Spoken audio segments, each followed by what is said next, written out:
Oba Street was not the kind of place that made it into newspapers or documentaries. But every taxi driver in Lagos knew better than to stop near number 16. They would slow down, glance at the gates with a shiver in their bones, and speed off like the air itself had turned sour. Number 16 Oba Street looked like just another faded colonial building, 2 stories tall, flaking white walls, rusted window grills, and a metal gate that groaned like an old man with a secret.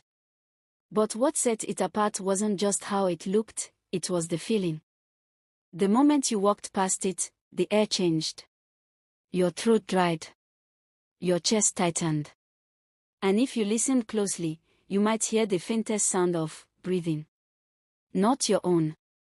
Inside that house lived the one woman everyone feared, Madam Busy. The landlady.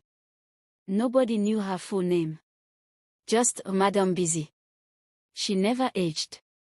Her skin was tight and smooth but had the color of overcooked yam. Her eyes were dark, sharp, always calculating. Like a hawk that had never missed a kill. And her mouth. Thin and cruel, like someone who hadn't smiled in decades. The stories about her could fill a whole shrine. One tenant claimed he saw her licking the walls at night. Another swore that his girlfriend went into her office and came out with half her memory. But the strangest tale. That tenants who tried to leave without her blessing either disappeared, or came back begging, as if something followed them out. Her rules were strict, carved into the front gate with a knife. No noise after 7 p.m. No visitors past 15 minutes. No cooking strong scented food. No praying out loud. No touching the walls. The walls are listening, she once whispered to a tenant who leaned on them. Tenants feared her, but no one left. Why? The rent was too cheap to be real. A single room, electricity, or when it worked, a toilet, and water, all for 25,000 Nigerian nairas a year. In Lagos. That was practically free.